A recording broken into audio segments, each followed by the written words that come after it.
Elio. Elio.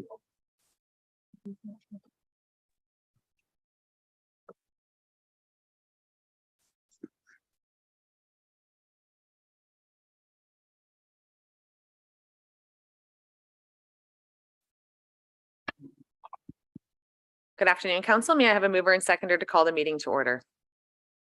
Deputy Cabral, Councillor Fisher, that the special meeting of the Council of the Township of Springwater of January 16th, 2023 come to order at 5 p.m. All those in favor? And that has carried. Council, are there any disclosures of pecuniary interest this evening? And seeing none, I will call on General Manager Ramdeo to introduce Senior Asset Management Advisor from PSD Citywide. Thank you. Hello, Mayor Coughlin, Deputy Mayor Cabral, members of council. Today represents a culmination of many months of hard work by Elio Ibrahim of PSD Citywide and Elise Farrow, our asset management coordinator. Also, CEO Schmidt and Director Radigan supported the process throughout with reviews and comments. Without their hard work and input, we would not be here today. So thank you to all of them. This asset management plan is a milestone for Springwater. It is another step forward in our continued evolution of the township management processes, and it provides the background and details that will inform our future decisions. In 2017, the province set in motion asset management planning for municipal infrastructure. This regulation required all municipalities to have asset management plans for its assets. This particular asset management plan is for core assets. And core assets are the roads, the bridges, the culverts, water, wastewater, plants and pipes, and the stormwater infrastructure. The current requirement is for asset management plans to reflect the situation today and advise on what funding might be necessary to maintain the infrastructure as they are now. There is one thing I wish to repeat before we continue. The AMP plan is a snapshot in time, and only that.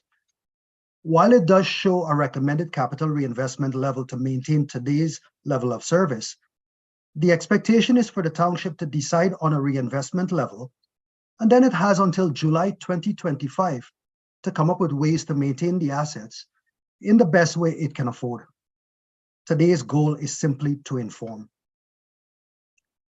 This presentation will walk us through the legislative requirements of asset management, of municipal asset management, and this asset management for core assets, and we want to hear from council. During and after the presentation, we will take council's questions, comments, and incorporate them into the asset management plan. Then we plan to return to council later for the endorsement of the asset management plan. So now, without further delay, I ask Mr. Elio Ibrahim to present the township's asset management plan for core assets. Mr. Ibrahim. Thanks, Mahesh. And hello, everybody. Glad to be here and glad to be presenting your asset management plan after a few months of work on it with the staff. So I'd like to thank the staff who helped out with this, especially Mahesh and Elise. And with no further ado, I'm going to share my screen. And just confirming that you can see it now. We can, thank you. All right, perfect. So your 2022 asset management plan. And as Mahesh said, my name is Elio Ibrahim. I'm a senior asset management advisor at PSD Citywide. A background in civil engineering, and I also hold a master's degree from the University of British Columbia in urban systems. I actually started my career working in the engineering field, and I was actually doing condition assessments for a few years, and I also worked in construction for a bit. But then I noticed that this wasn't really my loved area to a certain extent, and this is when I switched to asset management and I started working as an asset management professional, with also leveraging my expertise that I gained from the engineering field. Because at the end of the day, and as you're going to see it during this presentation, asset management is a discipline that basically combining finance, engineering, change management, and some of these key areas. So enough about myself. Let's start with some background about this project. And for this project, PSD was retained to review the AMP, the asset management plan that was developed internally by staff in order to reach compliance with the OREG 58817 regulation related to asset management in Ontario. And some of the supporting components were risk and criticality analysis in order to know what assets are most critical to the community or to the township. Also some lifecycle management strategies in order to basically know when should lifecycle management activities such as maintenance, rehabilitation, and replacement be applied. And last but not least, what are the current levels of service that your infrastructure assets are providing to the community? So I always like to start similar presentations by saying that infrastructure assets are vital to the communities and that assets are basically the backbone of the services that they provide. Therefore, we need to make sure that these assets and services are sustainable. Now, in terms of key drivers for asset management, we can list a few over here. Number one, it's the law. It's a regulation, and we'll discuss the regulation in more detail later on during the presentation, specifically the OREG 58817. Number two, there's a desire to improve the reliability of services and to add more structure to maintenance and rehabilitation activities that are applied on these assets. Number three, the role that asset management plays in long-term planning is very essential. A practice that's very essential that can generate fact-based data for decision makers. Number four, asset management also helps in cost saving as it helps in planning interventions, and we'll see how later on in the presentation. These interventions can basically extend the life of assets for the least cost possible. And last but not least, other than saving costs, it has become the asset management discipline a prerequisite for some funding from the provincial and federal government, such as the OSIF and the gas tax. So, in summary, we need a meaningful way to organize what we own and manage. And we also need a way to understand what services we provide. And we need a way to ensure accountability to our residents and stakeholders for the services that they use and receive. So how do we basically do that? We do that through asset management, which is actually service management, because as mentioned earlier on, it is the backbone. The assets are the backbone of the services that they provide.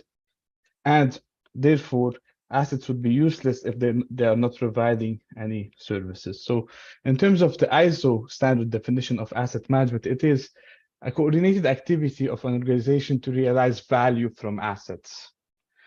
In other terms, asset management is a great way to analyze the trade-off between cost, performance, and risk so that we can evaluate the actual dimensions of the levels of service that we are providing in order for us to make data-driven trade-offs or decisions.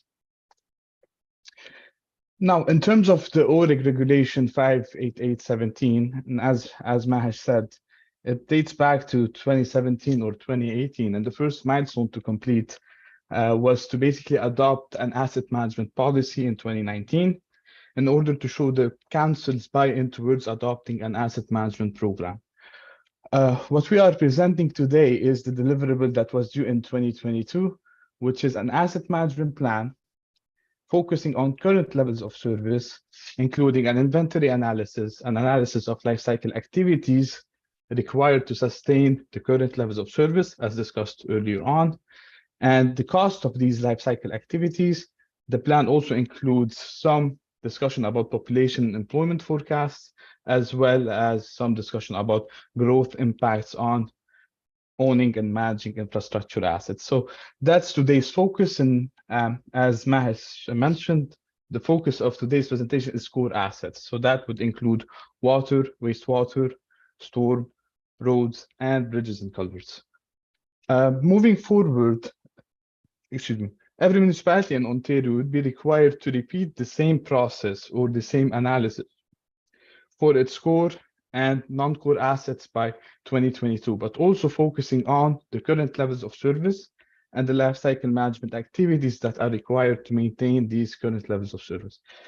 By 2025, and this is the most, I wouldn't say important, but this is kind of the final milestone in the process to a certain extent, because by 2025, municipalities will be required to report on proposed levels of service for the next 10 years, update their inventory analysis, and basically come up with lifecycle management strategies that are required to reach these proposed levels of service, which may be higher or lower than the services provided today.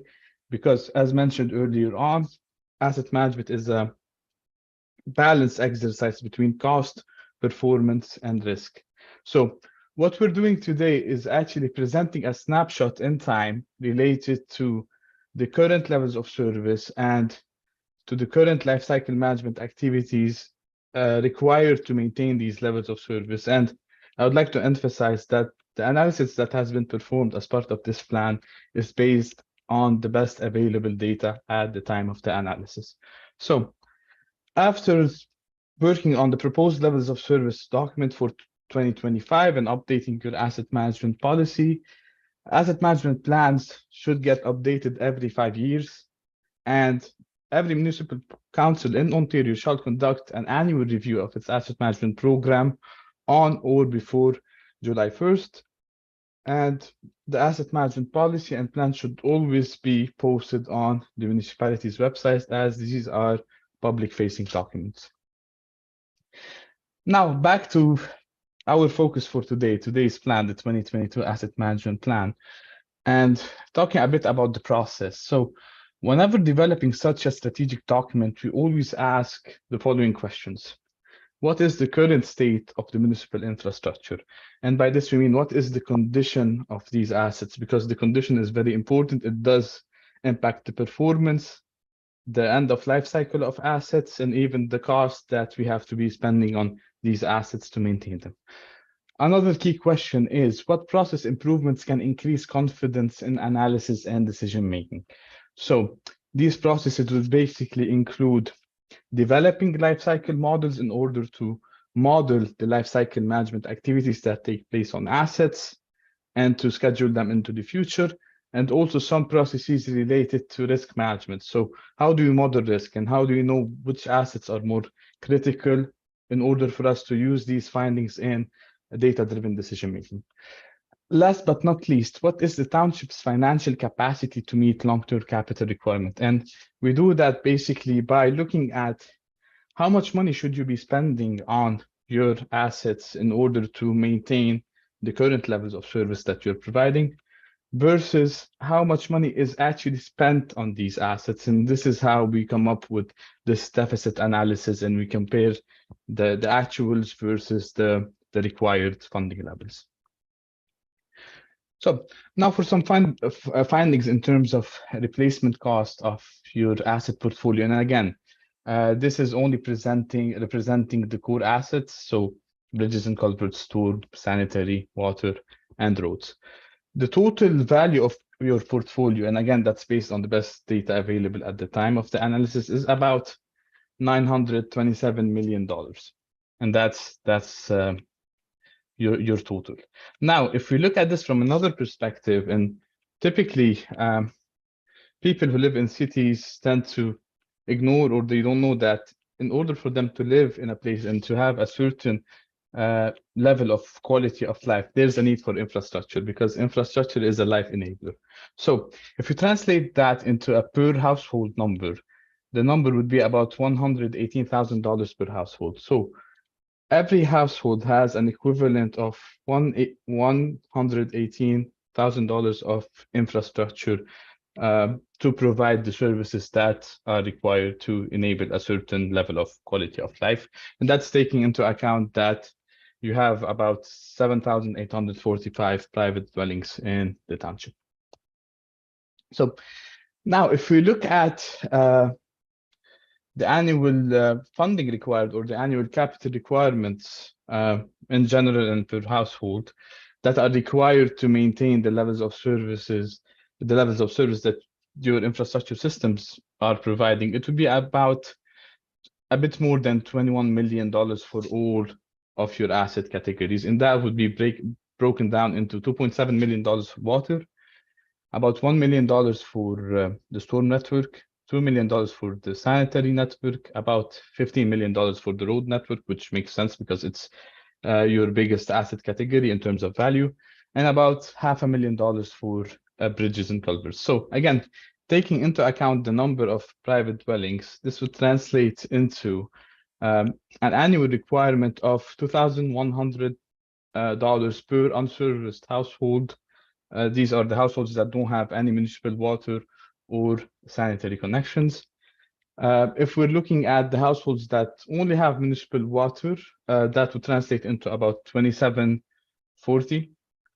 And if we're looking at households that have full services or are provided with a full range of services, including all of these asset categories, the number would be $3,745 per year per household in order to maintain the current levels of service that are provided.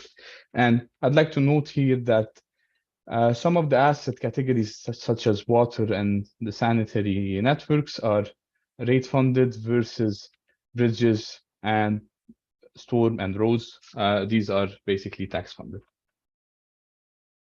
Now, if we dive deeper into the details, one of the most important data inputs used to generate this analysis is condition data. And as we can see here, about 59% of the assets have assessed data, which is the highest level of data maturity. And 95% of assets are in fair or better condition, which is a very good indication, by the way. So in terms of the benefits of having accurate assessed data, this data is essential to basically reach an accurate prediction of future expenditure and requirements, and an accurate evaluation of levels of service and mitigations of risk associated with these asset failures.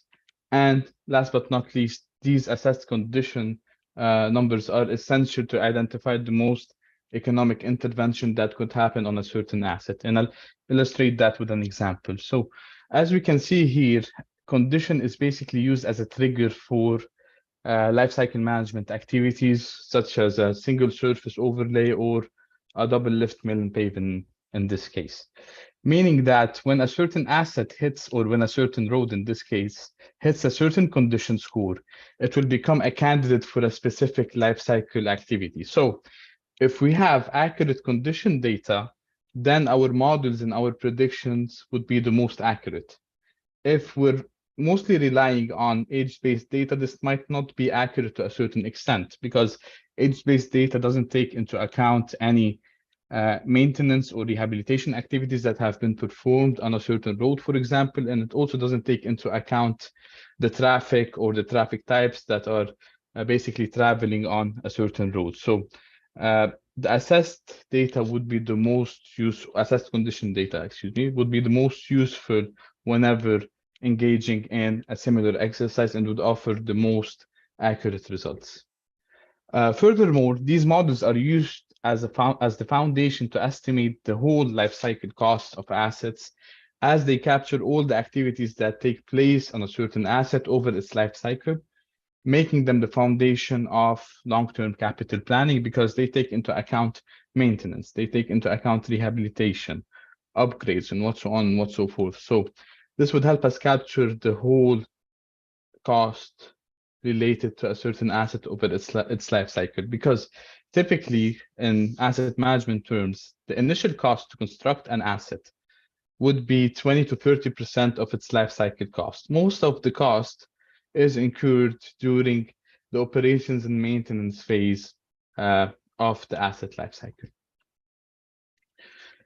Now, from a risk management perspective, we like to define risk in the world of asset management as the following. It is equal to the probability of failure times the consequence of failure.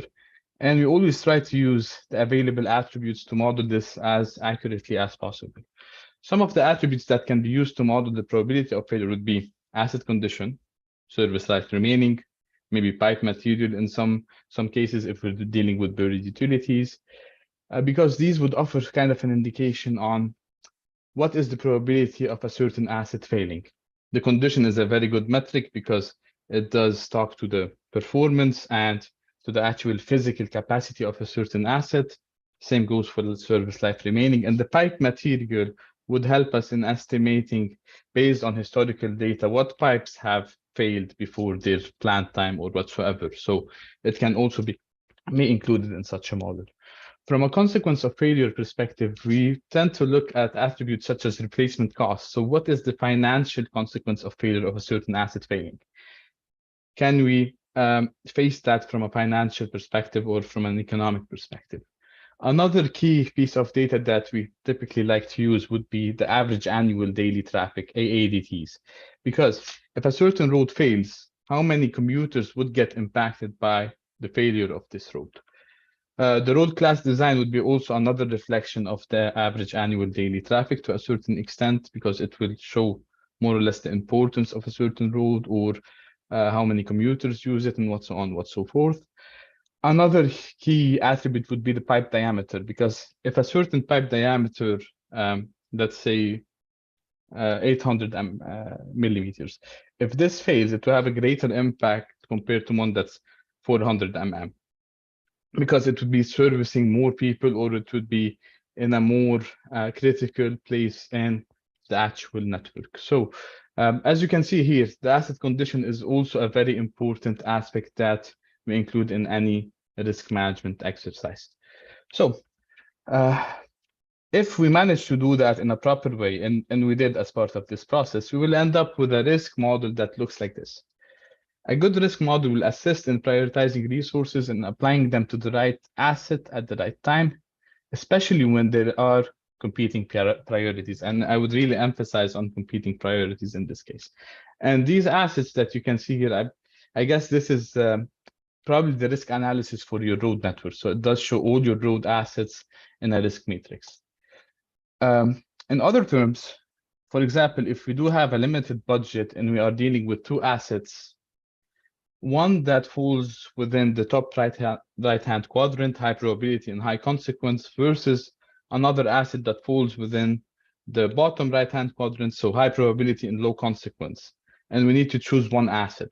These models would help us in basically engaging in a data-driven decision-making exercise that could be justified by data and evidence. So we can pick our project and identify which assets pose the highest risk to delivering the objectives of the community, and use this data to basically drive the capital planning process and to choose what activities or what projects are the most essential from a risk point of view.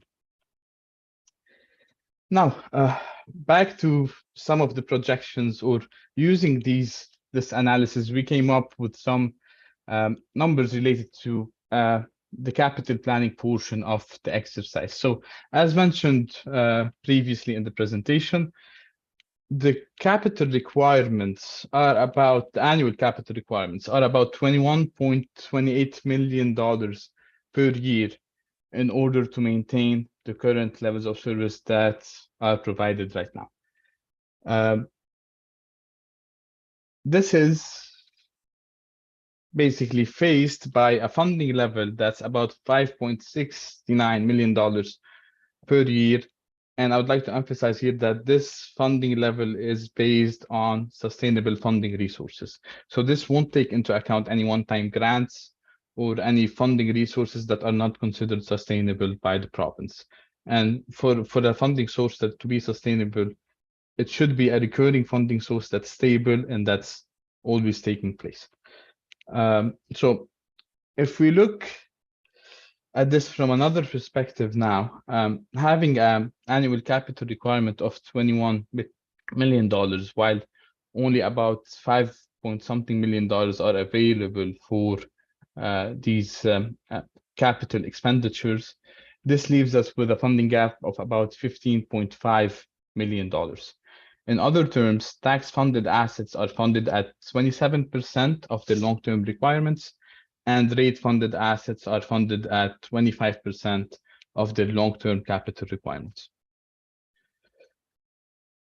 And this is just another way to look at the gaps and to look at the funding levels that are required and where you stand currently. So by comparing the actual versus the target reinvestment rates, the town can basically determine the extent of any existing funding gap. So the target reinvestment rate would be an annual capital requirement that's basically calculated using your best available data at the time of the analysis, and projecting life cycle activities into the future. These life cycle activities are what is required in order to maintain these current levels of service that you're providing. And this is usually divided by the total replacement cost, and it is represented as a percentage. The actual investment rate is basically how much money you're putting towards investment and infrastructure currently for these asset categories. So for these 5 asset categories that are considered core, how much money is being put towards roads from a capital perspective for replacement or renewal, and this is also divided by the total replacement cost is shown as a percentage. So if we do look at this using a visual graphic over here, we'll be able to see that the target reinvestment rate is about 2.3% for maintaining the current levels of service versus an actual rate of 0.7% in terms of reinvestment. And the 2.3% is very well aligned with the industry best practices, which fall within the 2 to 3.5% range, usually according to best practices. And again, this doesn't take into account your funding sources that are not considered sustainable. So one-time off grants and similar funding streams.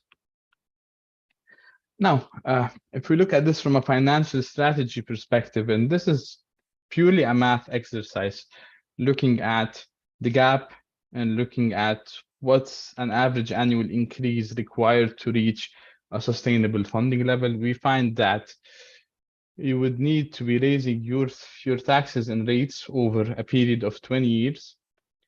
For the tax-funded assets, it would be about 2.9%, whereas for the water assets, it would be about 2.4% over 20 years. And for the wastewater or the sanitary assets, it would be about 3.4% over a period of 20 years. But we do acknowledge that both sustainable and one-time off grants or transfers would continue to be an essential source of revenue for investment in capital infrastructure. And we do also recommend that any adjustment to taxes or rates should be supplemented with project prioritization and evaluation of the desired levels of service. Because again, what we're dealing with here is the current levels of service and the funding required to maintain these current levels of service. Later on in the process, by 2025, you would need to have some adjustments to your levels of service, and this would have a great impact on the actual capital requirements, because you might consider increasing your levels of service in some areas, decreasing them in other areas. And by the time you'd have more accurate data quality or a higher level of data accuracy, that would enable you to have a better understanding on what is required and what is available in terms of funding. So in terms of recommendations and next step, we do recommend that you continue to review and refine your asset inventory in consultation with internal departments and stakeholders. In order to do that, one option would be implementing a portfolio-wide data governance strategy to increase accuracy and confidence in the actual data that's being used for the analysis. Another key task or initiative would be conducting an asset management needs assessment in order to identify what resources or investments are required in specific areas. Another key recommendation for the data piece would be adopting a more formalized condition assessment program. And by formalized, we mean using certain standards for all of the asset categories, having an update cycle, or basically deciding on how many times you want to inspect your underground pipes, maybe once every 5 years. So that's what we mean with a formalized condition assessment program. In terms of the technical requirements of the OREGs, we do recommend that you start preparing for the 2024 asset management plan, which is basically a replica of this plan, but also involving non-core assets, and to start developing levels of service statements and to identify levels of service metrics for your non-core assets. Another key recommendation would be to start having some discussions about the proposed levels of service and how do you want these to look like, engaging staff and the public at a later stage. This is why we do also recommend that you develop a medium to long-term external communication strategy to engage the public on asset management matters and obtain their feedback in order to inform these proposed levels of service model. From a continuous improvement and regular review point of view, we do acknowledge, and we always say that this asset management plan is a living document that should be updated regularly in order to inform long-term planning. So think about it from this perspective. Asset management is not a project. It's actually a process that's never ending. And the more you invest in this process, the more you put time and effort over the years, you'll notice that your level of data maturity would become higher and have more confidence in the decisions that you're making, because they're going to be based on evidence. And by this, I'll open up the floor to any questions. Thank you for the presentation. May I have a mover and seconder to receive the presentation, please? Deputy Cabral, Councillor Moore, that the presentation from PSD Citywide regarding the asset management plan be received. All those in favor? Thank you. And Council, do we have any questions at this time? Deputy Cabral. Thank you, Mayor Coughlin. A couple of questions. The first one being your statistical information with regards to households. I'm just curious to know whether that also included commercial properties, or whether they were left out or included in that figure.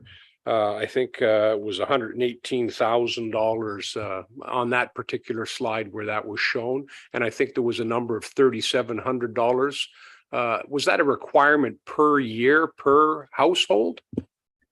Thank you, Deputy Mayor, for the question. So I'll start with the first one. This didn't include any commercial properties. So this calculation is basically just a way to kind of represent the annual requirements for the people that live in the community per household.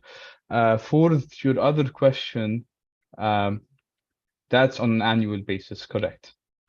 But we do acknowledge that some households have more services than other households. This is why you can see that the number is quite lower for the houses that don't have any water or sanitary service. Follow on. Thank you. And I guess I'm going to have to turn over Mayor Coughlin to either Financial Director Jazz Radigan or CEO Schmidt. But looking at that particular number, I don't know how it plays out with respect to the average household taxation piece, because when it comes to infrastructure, I know that the largest or lion's share of taxation, a good portion of it goes to obviously staffing levels and staff benefits. So it seems like we should be taxing folks in the neighborhood of 6,000 or 600, or not 6,000, 6,000 on the average household, as opposed to what was shown earlier on. So I'm just trying to get it. Seems to be a disconnect there. Before I go to CEO Schmidt, can I ask that you stop sharing your screen just so that we can see our directors as Sure. they come on? That's no problem. Thank you. CEO Schmidt. Thank you, Mayor Coughlin, through you to Deputy Mayor Cabral. I'm trying to understand the question a little bit more, Deputy Mayor Cabral. I think what your question was is in regards to the budget presentation that we had earlier and how that translates into the discussion that we're focusing on right now. So one being obviously the asset management plan that is directly related to our infrastructure and showing that we do have a fairly significant infrastructure deficit. Granted, as the presenter indicated today, as you mature with your data and we get better information with regards to the condition of our assets, that infrastructure gap could be better, or it could be worse, to be quite honest with you. And without that information, it's very difficult to determine that. As it relates to the actual impacts, absolutely. I think, you know, what we're presenting through the budget is we're trying to be fiscally responsible and providing that budget to council and our residents. Obviously, we know that there's additional pressures on infrastructure, but at the same time, you know, we have been putting some measures in place. Obviously, tonight's presentation highlights that additional measures need to be put in place. But I would also caution, again, without further accurate information as it relates to condition, I don't want to jump to too many conclusions at this stage. I think it is, as it was presented tonight, it is a living document. You know, it is subject to change as we continue to move forward. We do have some expertise in-house that has changed over the last year or so. So that individual is still coming up to speed with the requirements of the municipality. So again, it is an ongoing process. You know, staff are requesting that additional funds be considered to be put in the budget for 2023, and also that requirement, that 1% additional request, if you will, be also compounded on an annual basis. So we started that process back in 2015, 2016, where we tried to increase a 1% increase into our taxes. That has not been compounded since that time. It's simply a 1% each year, so about 175,000, I think it is, for this year. Well off where we need to be. But again, maybe I'll leave it at that. I'm not sure if I directly answered your question, but there's lots of things to be considered, lots of pressure. Again, the infrastructure gap is something that we're going to have to deal with over the next number of years. It wasn't created in one night. It was created over many years. And here's one way that's being presented tonight that we can try to tackle this on a go-forward basis. Follow on. Thank you, Mayor Coughlin. And I can see from this that we're looking and projecting down the road to see how we can make up that deficit without, you know, obviously substantial tax increase at the present time. And certainly better information would help us strategically plan. I would like to know if it's at all possible, maybe even if it's just something that comes to members of council later on, what the difference would be if we included our commercial properties and industrial properties in here too, because I don't know what the ratio is residential to commercial, but there is a tax base there that I'm sure would reduce this number a little bit. I don't know how much, but I would like to see what the real picture is, including all of our tax base, rather than just the residential tax rates for households, if that's possible. If I may jump in here. So in relation to the actual calculations, these do include all of the taxes that you collect and all of the rates that you do collect. But in terms of the representation in one of the early slides, it was just a representation by basically dividing it by the number of private dwellings. So in terms of the actual calculations and the math, it does include all of the taxes and rates that you do collect, and that go towards capital investments. Thank you. Are there any other members of council with questions? Councillor Moore? Thank you, Mayor Coughlin. Through you to Mr. Ibrahim. I'm wondering, the township's been very successful in securing grants. And I know that we can't predict in the future what grants we would be successful with again, but were those grants included in the present day calculations that you did? Mr. Breen? That's a great question, Councillor Moore. To answer that, we're only using sustainable funding revenues in this analysis. So in terms of grants and fundings that are available from the provincial government or from the federal government, we're only including the OSIF tax and the gas tax. So every other type of grant is not included because it's not considered sustainable unless it's a recurring grant. I believe it was Councillor Fisher. Yes, for you to. In your microphone, please, Councillor Fisher. Thank you. Through you to Mr. Ramdeo. One of the suggestions was for a more formalized condition asset program. How do you see that being implemented, and what time frame would you see that being implemented in? GM Ramdeo? Thank you. Through you, Mayor Coughlin, to Councillor Fisher. In terms of how it's to actually go out and do assessments of the various infrastructure, whether it's our linear infrastructure, water, wastewater, the vertical assets in terms of the facilities, go out and physically do that condition assessment. When will it begin? It's already begun. We have started, we've done the facilities assessment. We have kicked off the water, wastewater master planning, which includes the asset management or asset assessment of what we have. In the budget process, we've asked for amounts to continue that process. So we've started it, and it will continue as we go forward. And as a follow-on to Councillor Fisher's question, in the slides it indicated that 25 or 27% had the actual. How many more years do we suggest that it's going to take to get to that being 100%? Yes, Mayor Coughlin, to yourself and all of council. That ultimately, the 27% is the today's funding. What it is as a percentage of what we're projecting is the required ultimate funding. And as Mr. Ibrahim presented, over a 20-year period, if we were to increase our funding of capital, tax-funded capital by 2.9% every single year compounded, we will get to the total requirement in 20 years. That's the period it would take.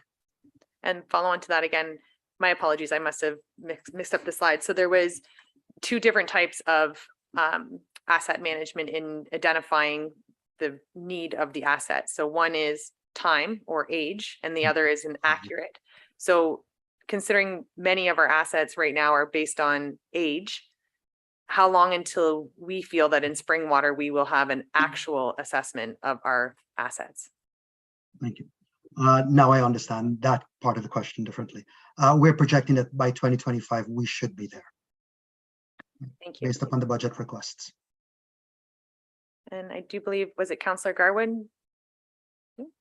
I thought I saw another hand go up there. No, all right. And then if I could then on your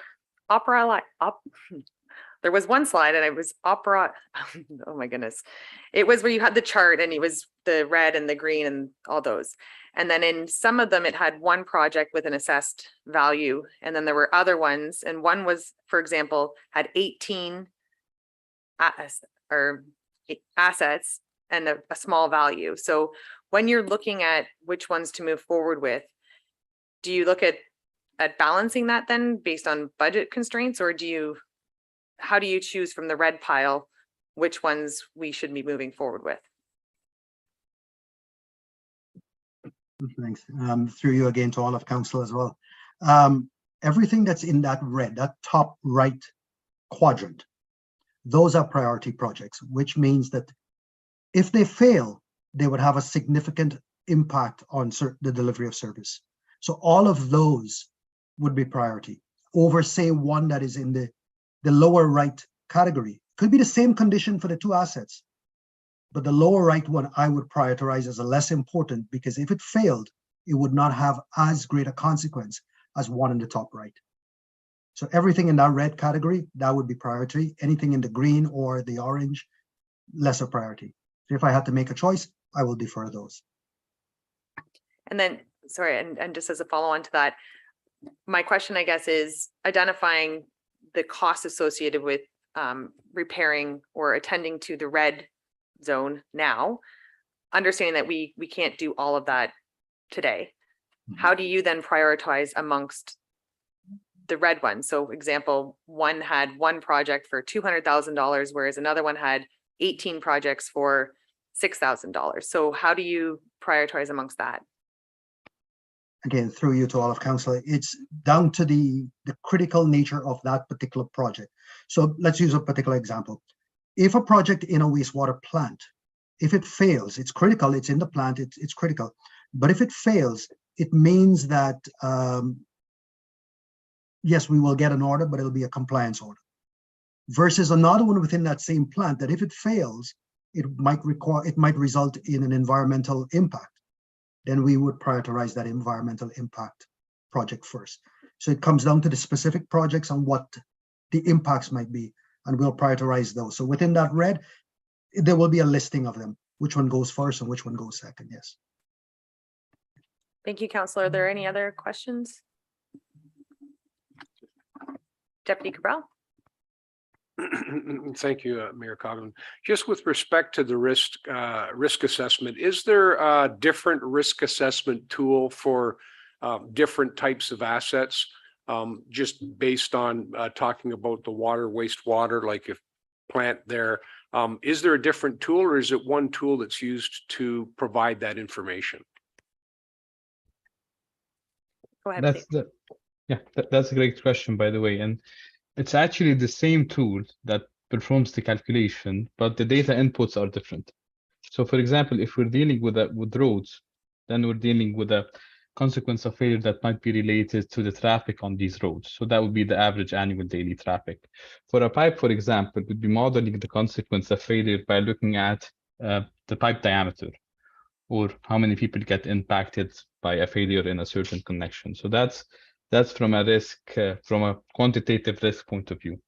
Then there's the project prioritization that can basically analyze risk on a project level. So you have the risk on an asset level, which uses a mathematical formula to look at the probability of failure times the consequence of failure to basically guide decision makers on how critical is a certain asset. But then you'd also need to look at how critical is a certain project. As Maher said, like this would be a one by one analysis per project in this case. Thank you. Seeing no other questions, thank you very much for joining us and for the presentation this evening. Council, may I have a mover and seconder for the confirmation bylaw? Councillor Garwood, Councillor Moore, that bylaw 2023-002 to confirm and adopt the proceedings of council at the special meeting held January 16th, 2023 listed herein be signed and sealed by the mayor and clerk. All those in favor? And that is carried. And may I have a mover and seconder to adjourn the meeting, please? Deputy Cabral, Councillor Thompson, that the special meeting of the Township of the Corporation of Springwater does now adjourn at 5:47 p.m. to meet in regular meeting on January 18th, 2023 at 6:30 p.m. All those in favor? And that is carried. Thank you very much. Thank you. Good evening, Council.